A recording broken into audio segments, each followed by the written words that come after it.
First பார்த்தீங்கன்னா, நம்ம ட்ரம்போட tariff பத்தி பார்க்க போறோம். ஸோ நேத்தே வந்து ஒரு நியூஸ் வந்துச்சு. என்ன நியூஸ் வந்துச்சு அப்படின்னு பார்த்தீங்கன்னா, ஸோ நெக்ஸ்ட் 24 ஹவர்ஸ்ல பார்த்தீங்கன்னா வந்து ட்ரம்ப் வந்து என்ன செய்ய போறாரு அப்படின்னு பார்த்தீங்கன்னா, இன்னும் டாரிஃப வந்து ஏத்தப் போறாரு. ஸோ முன்னாடியே பார்த்தீங்கன்னா வந்து 25% வந்து டாரிஃப் இந்தியா மேல போட்டிருந்தாங்க.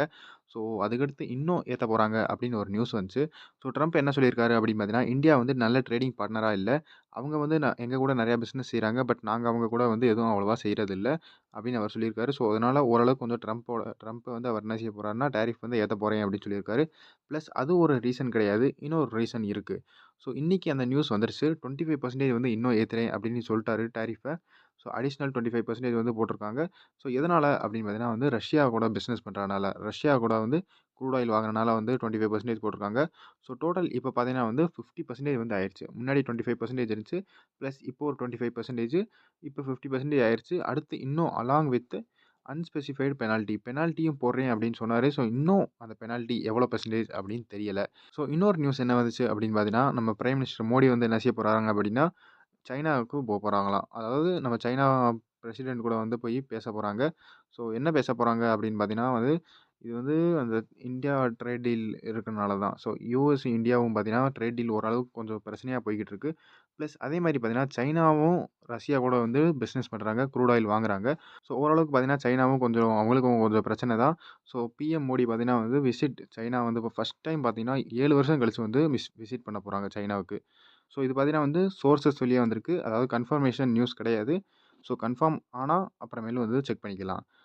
ஸோ அடுத்து பார்த்தீங்கன்னா, மோடி வந்து நம்ம சைனா போய் வந்து ஷி ஜின்பிங் கூட வந்து பேச போறாரு. ஸோ ஏற்கனவே பார்த்தீங்கன்னா, சைனா வந்து ரஷ்யா கூட பிசினஸ் பண்றாங்க. அதே மாரி இந்தியாவும் ரஷ்யா கூட வந்து பிசினஸ் பண்றாங்க. ஸோ இங்கே அமெரிக்கா தான் ஓரளவுக்கு கொஞ்சம் அடி வாங்க போகுது. ஸோ 3 பேர் சேர்ந்து ஏதாவது ஒரு பிளான் போட்டு ஏதாவது செய்வாங்களா? அப்படிங்கிற ஒரு பெரிய கேள்விக்குறி எனக்குள்ள இருக்கு. ஸோ அடுத்த நியூஸ் பார்த்தீங்கன்னா வந்து இன்ட்ரெஸ்ட் ரேட் கட். ஸோ இன்னைக்கு பார்த்தீங்கன்னா வந்து ஆர்பிஐயோட MPC monetary policy committee meeting நடந்துச்சு. ஸோ முன்னாடியே பார்த்தீங்கன்னா 5.5% தான் எக்ஸ்பெக்ட் பண்ணாங்க. அதாவது இன்ட்ரெஸ்ட் ரேட் வந்து குறையாது அப்படின்னு சொல்லியிருந்தாங்க. அதே மாரி பார்த்தீங்கன்னா வந்து குறையல. ஆர்பிஐ வந்து பார்த்தீங்கன்னா வந்து ரெப்போ ரேட்ட வந்து அன்சேஞ்ச் பண்ணியிருக்காங்க. அதாவது சேஞ்ச் பண்ணல. சஞ்சய் மல்ஹோத்ரா இவர் தான் பார்த்தீங்கன்னா நம்ம ஆர்பிஐயோட கவர்னர். இவர் என்ன சொல்லியிருக்காரு அப்படின்னு பார்த்தீங்கன்னா, don't see major impact of US tariff. So US வந்து டாரிஃப் போடுறனால இந்தியா மேல அவ்வளவா எதுவும் பெரிய இம்பாக்ட் ஆகல அப்படின்னு சொல்லியிருக்காரு. ஸோ அடுத்த மீட்டிங்ல பார்த்தீங்கன்னா வந்து ஜிடிபியோட ஃபோர்காஸ்ட் பண்ணுவாங்க. ஸோ ஜிடிபி அடுத்த குவார்ட்டர் பிளஸ் இந்த வருஷம் எப்படி வந்து இருக்கு அப்படின்னு ஃபோர்காஸ்ட் பண்ணுவாங்க. அப்புறம் பார்த்தீங்கன்னா, இன்ஃப்ளேஷன் டேட்டா வந்து ஃபோர்காஸ்ட் பண்ணுவாங்க. ஸோ இன்ஃப்ளேஷன் டேட்டா எப்படி இருக்கும் அப்படின்ற ஒரு ஃபோர்காஸ்ட் பண்ணுவாங்க. எஸ்டிமேட் பண்ணுவாங்க. ஸோ ஜிடிபி டேட்டா பார்த்தீங்கன்னா வந்து முன்னாடி எப்படி இருந்துச்சோ அதே வந்து தான் வச்சிருக்காங்க. 6.5 எதுவும் மாத்தல. எல்லா குவார்ட்டருக்கும் பார்த்தீங்கன்னா ஒரே மாரி தான் இருக்கு. ஸோ குவார்ட்டர் 1 வந்து முடிஞ்சுச்சு. குவார்ட்டர் 2 பார்த்தீங்கன்னா அதே வச்சிருக்காங்க. 6.7 அதே மாரி குவார்ட்டர் 3 பார்த்தீங்கன்னா 6.6 குவார்ட்டர் 4 பார்த்தீங்கன்னா 6.3 தான் வச்சிருக்காங்க. ஸோ அடுத்து ஆனா நம்ம இன்ஃப்ளேஷன் டேட்டா வந்து குறைச்சிருக்காங்க. ஸோ பார்த்தீங்கன்னா 3.7 இருந்துச்சு. 3.7லேருந்து 3.1 கொண்டு வந்திருக்காங்க. இந்த வருஷம் இந்த ஃபைனான்ஷியல் இயருக்கு. குவார்ட்டர் 2 பார்த்தீங்கன்னா 3.4 இருக்கும் அப்படின்னு எக்ஸ்பெக்ட் பண்ணாங்க. இன்ஃப்ளேஷன் டேட்டா 2.1 வரும் அப்படின்னு எக்ஸ்பெக்ட் கொஞ்சம் இன்னும் ஃபோர்காஸ்ட்ட வந்து குறைச்சிட்டாங்க. அடுத்து குவார்ட்டர் 3 பார்த்தீங்கன்னா 3.9 3.1 வச்சிருக்காங்க. அடுத்து குவார்ட்டர் 4 பார்த்தீங்கன்னா இது வந்து மாத்தல. ஸோ டோட்டல் அடுத்த குவார்ட்டருக்கு அடுத்த ஃபைனான்ஷியல் இயர் ஃபர்ஸ்ட் குவார்ட்டருக்கு பார்த்தீங்கன்னா 4.9 வந்து எக்ஸ்பெக்ட் பண்ணியிருக்காங்க. ஸோ அடுத்து பார்த்தீங்கன்னா வந்து நம்ம ஜிடிபி வந்து எப்படி கால்குலேட் பண்றாங்க அப்படின்னு பார்த்தீங்கன்னா, சி சி பிளஸ், ஐ பிளஸ், ஜி பிளஸ், என்எக்ஸ். என்எக்ஸ்னா வந்து நெட் எக்ஸ்போர்ட்டு. ஸோ ஜி பார்த்தீங்கன்னா வந்து கவர்மெண்ட் எவ்வளோ செலவழிக்கிறாங்க அத கால்குலேட் பண்ணுவாங்க. அடுத்து பிசினஸ் இன்வெஸ்ட்மென்ட்டு. அடுத்து பார்த்தீங்கன்னா வந்து நம்ம எவ்வளோ செலவழிக்கிறோம், கன்சியூமர் எவ்வளோ செலவழிக்கிறோம். இதெல்லாம் பார்த்தீங்கன்னா, இது எல்லாமே வந்து தேவைப்படும். ஸோ நெட் எக்ஸ்போர்ட்ல பார்த்தீங்கன்னா, நெட் எக்ஸ்போர்ட் எப்படி வரும்னா, எக்ஸ்போர்ட் மைனஸ் இம்போர்ட் அப்படின்னு வரும். ஸோ நம்ம வந்து பார்த்தீங்கன்னா, இம்போர்ட்ல தான் இருக்கோம். அதாவது நெகட்டிவ்ல தான் இருக்கோம். இம்போர்ட் அதிகமா பண்றோம்.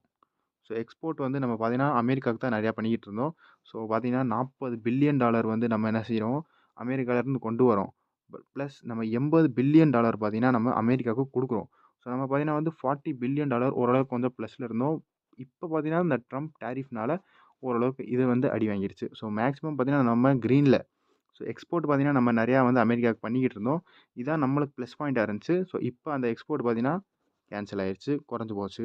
ஸோ என்ன நடக்குது அப்படின்னு கொஞ்சம் ஃபியூச்சர்ல தான் தெரியும். ஸோ அடுத்து பார்த்தீங்கன்னா, இப்ப நம்ம மேல வந்து ட்ரம்ப் என்ன சொல்லியிருந்தாரு, நாங்க வந்து ரஷ்யாகிட்ட வந்து க்ரூட் ஆயில் வாங்குறோம். ஸோ அதனால ட்ரம்ப் டாரிஃப் போடுவோம். ட்ரம்ப் வந்து டாரிஃப் போட்டிருக்காரு. அது இதுன்னு நெறையா பேசிக்கிட்டு இருந்தாங்க. பட் நம்ம இந்தியன் கவர்மெண்ட் என்ன சொன்னாங்க அப்படின்னு பார்த்தீங்கன்னா, ஸோ ட்ரம்ப் வந்து எங்க மேல இப்படி பழிய போடுறாரு. நாங்க வந்து ரஷ்யாட்ட க்ரூட் ஆயில வாங்குறோம் அப்படின்னு. பட் அவங்களும் தான் வந்து ரஷ்யாட்ட வந்து ட்ரேட் பண்றாங்க. ஸோ பாருங்க ரஷ்யாட்ட வந்து பார்த்தீங்கன்னா, யுரேனியம் வாங்குறாங்க. பிளஸ் பார்த்தீங்கன்னா, ஃபெர்டிலைசர்லாம் வாங்குறாங்க. ஸோ இதெல்லாம் வாங்குறாங்க. ஸோ அதுக்கு அதுக்கு ட்ரம்ப் என்ன ரெஸ்பான்ஸ் பண்ணாரு அப்படின்னு பார்த்தீங்கன்னா, ஸோ அதுக்கு என்ன ரெஸ்பான்ஸ் பண்ணாரு அப்படின்னு பார்த்தீங்கன்னா, "எனக்கெல்லாம் எதுவுமே தெரியாது" அப்படின்ட்டாரு. ஸோ இந்தியா வந்து என்ன சொல்லுவாங்க, "நீங்க வந்து யுஎஸ் வந்து இம்போர்ட் பண்றாங்க. அதாவது ரஷ்யாட்ட வந்து ட்ரேட் பண்றாங்க. கெமிக்கல்ஸு, ஃபெர்டிலைசரு அப்புறம் பார்த்தீங்கன்னா, யுரேனியம்லாம் வாங்குறாங்க. ஸோ இதெல்லாம் நீங்க என்ன கருத்துறீங்க? நீங்க என்ன சொல்றீங்க அதுக்கு?" அப்படின்னு கேட்டதுக்கு, "எனக்கு ஒண்ணுமே தெரியாது" அப்படின்ட்டாரு.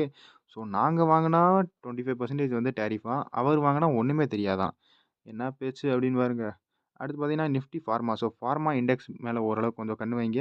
ஏன்னா பாஸ்ட் 5 டேஸ்ல கடைசி 5 டேஸ்ல பார்த்தீங்கன்னா, 6.2% வந்து ட்ராப் ஆயிருச்சு.